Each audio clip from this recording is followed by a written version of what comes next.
vamos dar início à nossa videoaula e hoje o tema que nós abordaremos em nossa aula é normalização. Então, o que é normalização? Qual o benefício de ter uma normalização? Normalização é o que nós conhecemos como normas técnicas. Por que elas existem? Elas existem para estabelecer requisitos técnicos a serem atendidos por um produto, um processo ou serviço. Ou seja, ela existe para padronizar produtos, processos e serviços. E elas são estabelecidas através de um consenso e elas são aprovadas por um órgão de reconhecimento. E esse órgão ele visa a otimização de benefícios para as empresas e para a comunidade. Então vamos adotar como padrão para a nossa aula uma barra de aço do diâmetro de meia polegada e o material que nós vamos fabricar aqui, que é essa barra de aço, é um material 1020, beleza? Então toda essa padronização de dimensão, se essa barra ela é laminada ou se ela é trefilada, as dimensões, a composição de um material 1020, tudo isso ele foi definido através de normas. Então, tem uma organização que ela chegou num consenso e ela aprovou um determinado padrão para a fabricação dessa barra de aço. Essas barras de aço elas atendem um padrão. E quem define esse padrão para essa barra de aço ou para qualquer outro tipo de serviço, produto ou processo?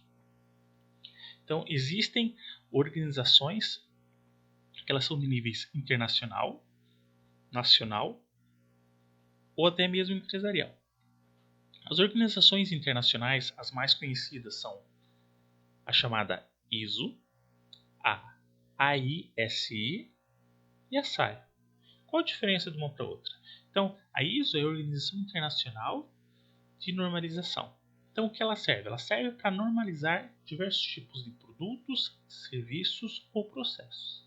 Então, ela é um órgão internacional e todas as outras organizações elas estão abaixo dessa ISO.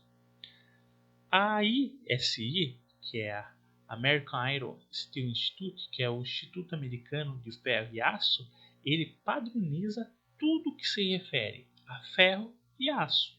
Desde sua composição, suas dimensões, o tipo de acabamento, o processo que foi utilizado para a fabricação, tudo relacionado a ferro e a aço é a AISI que define.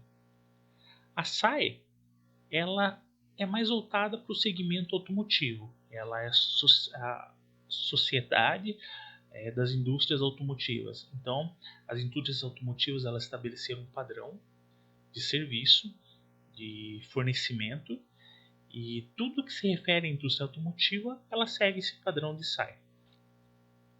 A nível nacional, nós temos a ABNT, que é a famosa Associação Brasileira de Normas Técnicas.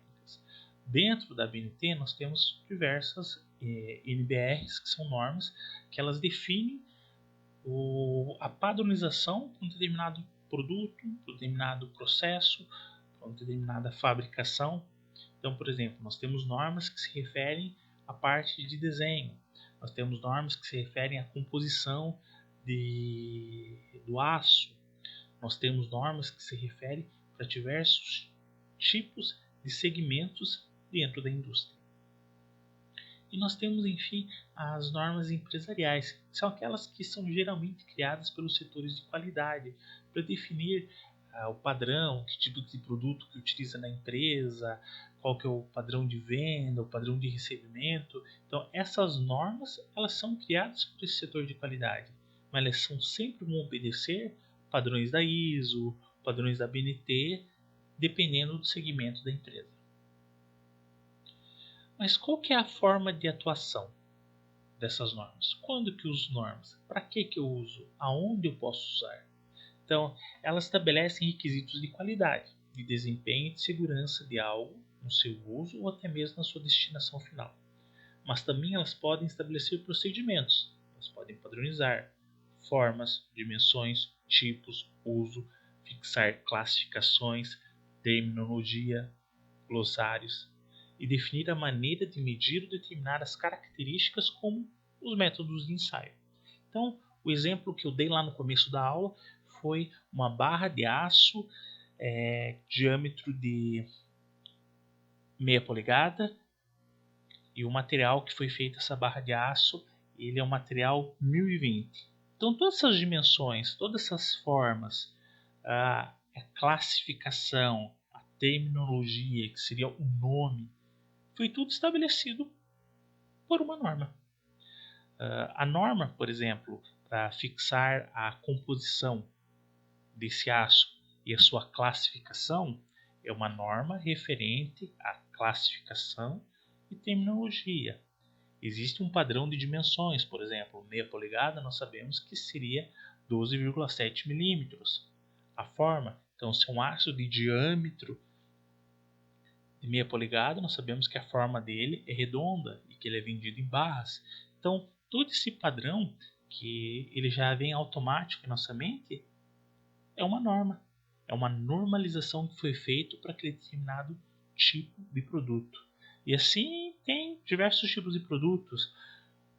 Essa padronização serve tanto para chapas, barras de aço, vigas, parafusos, outros materiais para fixação, elementos de fixações, e para N tipo de produtos. Todos eles, ou seja, a maioria dos produtos que são utilizados nas indústrias, eles seguem um padrão de normalização. Quais são esses benefícios de uma padronização? Ou seja, benefícios que são proporcionados pela normalização. Nós podemos definir como 5 benefícios. São benefícios da economia, da comunicação, segurança, simplificação e proteção ao consumidor. Iniciando pela economia, a normatização ela busca proporcionar a redução da crescente variedade de produtos, procedimentos, resultando em economia de recursos empregados. Então, por exemplo, normatização de uma variedade de produtos. Então, por que eu vou ter uma barra de aço redonda 1020 com diâmetro de 12,5, 12,6 ou 12,8 ou 13? Foi definido o padrão de meia polegada já para evitar que nós tenhamos um grande número de barras redondas, cada uma com um diâmetro diferente. Então eles seguem padrões. Esses padrões eles visam a economia tanto no processo de fabricação dessas barras, tanto na nossa utilização, porque nós já vamos saber quais são as brocas que temos que furar, nós já vamos saber qual tipo de furos precisamos, ou qual a barra que vamos precisar para aquele determinado eixo que vamos fazer. Por quê? Porque existe uma normalização, uma padronização. Para a comunicação, da mesma forma, a normatização ela tem por objetivo promover meios mais eficientes para a troca de informações entre fabricantes e os clientes, aumentando assim a confiabilidade das relações comerciais e de serviços. Então, se eu vou lá e compro essa barra redonda de meia polegada, eu sei, porque já foi trocado uma informação entre os fabricantes e entre os clientes, que essa barra ela tem o diâmetro de 12,7 milímetros. Então, já é um padrão. A comunicação ela melhora quando existe essa normatização. No que envolve segurança e proteção à vida e à saúde, nós podemos lembrar agora de tudo que tem acontecido aí com o coronavírus, que nós temos diferentes tipos de máscaras e cada uma para um determinado segmento. Então nós temos uma máscara que normalmente são os médicos que usam, a outra são para os pacientes que têm o vírus, as outras para o pessoal do atendimento. Então normalmente a gente só compra a máscara, mas se nós formos ver, cada uma tem um tipo de segurança e um tipo de proteção. Outro benefício é a simplificação, redução da crescente variedade de procedimentos e tipos de produtos. Então, relembrando lá da parte de tanto de economia como comunicação.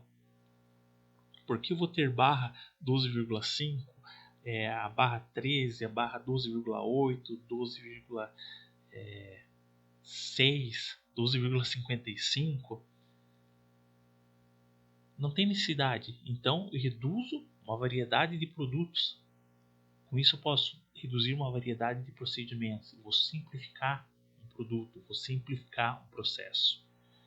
E por último, a proteção do consumidor, que ela visa prover à sociedade mecanismos mais eficazes, tanto para a fabricação quanto para aferir a qualidade desses produtos. Então, se eu tenho um padrão, se eu tenho uma padronização, eu consigo definir processos para aferir, para verificar essas qualidades do produto, porque eu tenho produtos padronizados.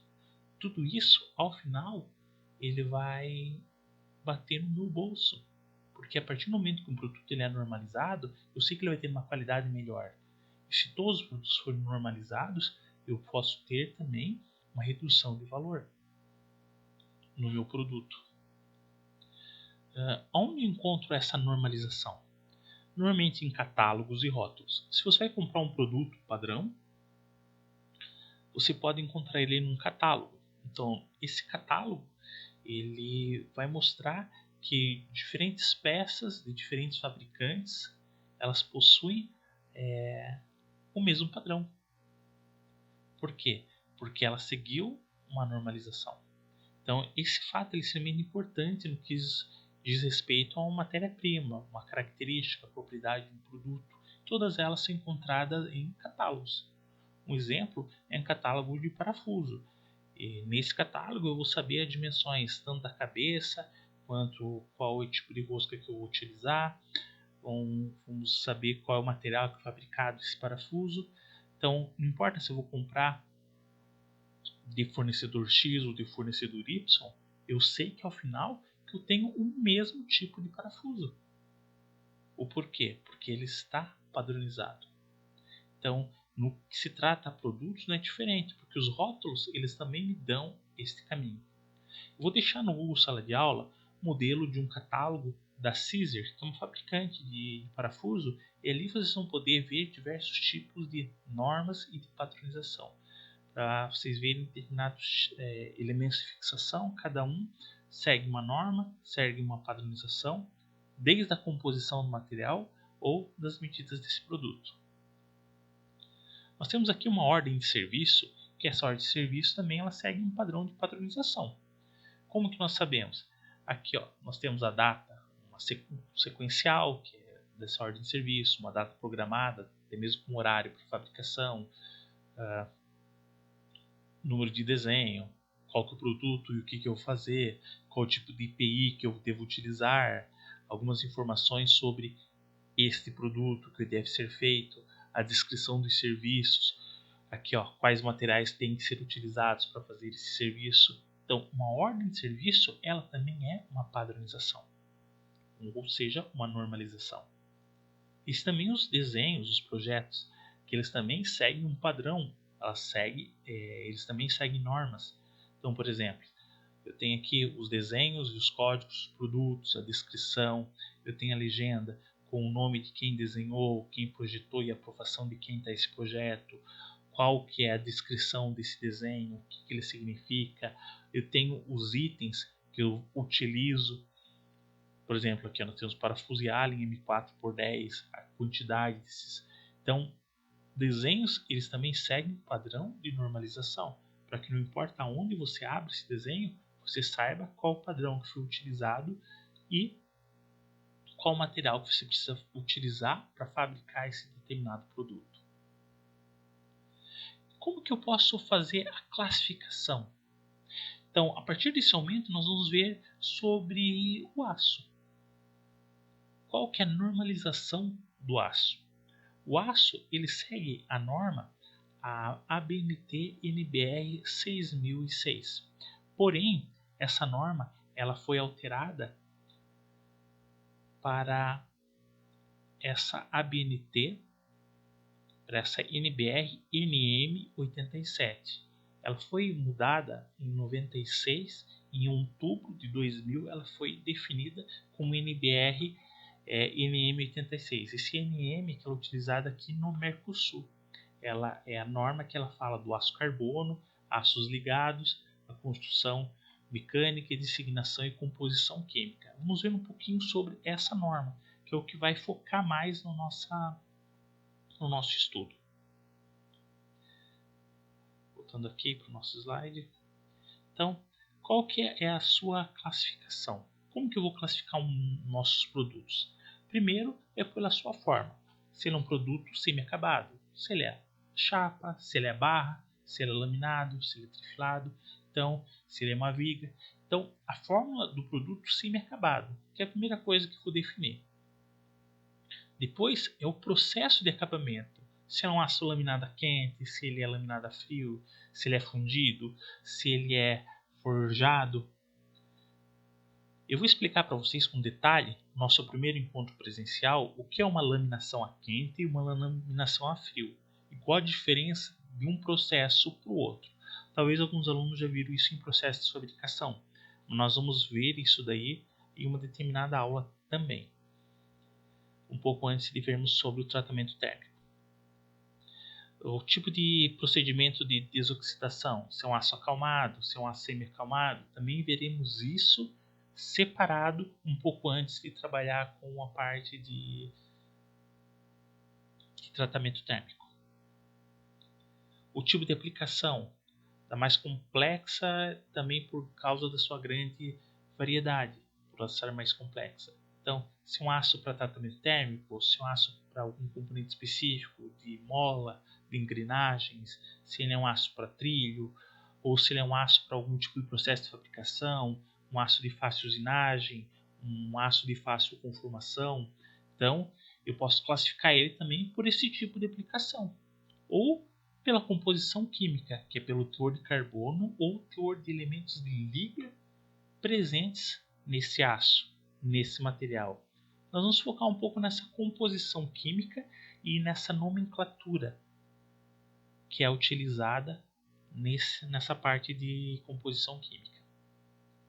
Em função da composição química, os ácidos são classificados por meio de um número de 4 ou 5 dígitos, no qual cada dígito tem a função de indicar uma determinada coisa ou um determinado elemento que existe dentro desse aço. Então, a tabela a seguir ela é baseada nas normas estabelecidas pela ABNT NBR 6006, que depois foi substituída pela NBR NM 87, que também vai estar no Google Sala de Aula para vocês. Aqui aparece o tipo de aço, qual sua classificação, qual sua designação e qual os elementos que possuem nessas classes. Eu vou dar um exemplo aqui para simplificar para vocês. Então, os dois primeiros dígitos aqui, eles indicam qual é o grupo que esse aço pertence. Se ele está relacionado com a presença de elementos de liga, como manganês, fósforo, enxofre. Então, o que ele quer dizer? Então, o aço 10, a família 10, ele contém 1% de manganês. O aço 11, ele contém enxofre. Ele é utilizado, ele é um aço fácil para você usinar. Da família 12, ele contém enxofre e fósforo, também é fácil de usinar. Da família 13, ele contém 1,75% de manganês. Da família 14, contém nióbio. Da 15, ele contém entre 1% e 1,65% de manganês. Então, essa classificação dos primeiros números, elas definem qual é a família dele. Mas, professor, os outros números, esses X que tem aqui, o que eles vão definir? Os últimos dígitos indicam a porcentagem de carbono presente no aço. Isso quer dizer o quê? Que o número final 20 ele indica que ele contém 0,20% de carbono na sua composição. Então vamos lá. Esse aço 1020 é um aço carbono com 1% de manganês e 0,2% de carbono, mais conhecido como aço 1020. Um outro número, uma outra indicação. 1410, ele indica então que é um aço carbono com adição de nióbio e de 0,10% de carbono. Nós vimos já nas aulas anteriores o que uma grande quantidade de carbono ela traz ao aço. E aquela classificação quando um aço ele é um ferro fundido, ou ele é um aço. Tudo isso é definido pela quantidade de carbono. Nós já vimos que quanto maior a quantidade de carbono, mais frágil é o material e as suas consequências. Os ácidos ligas eles também são identificados por meio de um número de 4 dígitos. Os dois primeiros eles indicam os elementos de liga predominante no aço. Por exemplo, o 23 indica que é uma liga com níquel, o 31 que é uma liga de níquel e cromo, e assim por diante. Os dois últimos dígitos eles sempre indicam a porcentagem e o teor de carbono. Parece complicado, mas vamos dar um exemplo. O aço 4150, o que ele indica? Ele indica que ele é um aço de cromo molibdênio com um teor de 0,50% de carbono. Tá certo, pessoal? Essa é o conteúdo da aula de hoje. Eu vou passar para vocês alguns materiais, uma tabela da catálogo da Gerdau e um catálogo da Caesar. Esse catálogo da Gerdau, a partir da página 36 ali, ele vai mostrar quais são os aços da parte de construção mecânica utilizados pela norma SAE, os aços carbono e sua composição, né, a quantidade máxima de fósforo, de enxofre, de carbono, de manganês e toda a sua nomenclatura, tá certo? E eles têm aqui diversos tipos de aço. Então é interessante vocês darem uma olhadinha nessas tabelas já para vocês irem se habituando com esse padrão que é utilizado para a fabricação desses materiais. Então ela vai estar aqui a partir da página 35. Vocês podem ver o que tem antes também e dar uma olhada, que ele também é bem interessante para nós definirmos esses padrões que são utilizados no aço. Então, aqui ó, temos aços que são trabalhados a quente e o trabalhado a frio e o trabalhado a quente. E daí eu também tenho essa apostila aqui, que está definida como uma apostila de materiais, que esse aqui que é a norma, que também vai estar para vocês, tá certo? Qualquer dúvida, vocês podem entrar em contato comigo e tenham um bom estudo.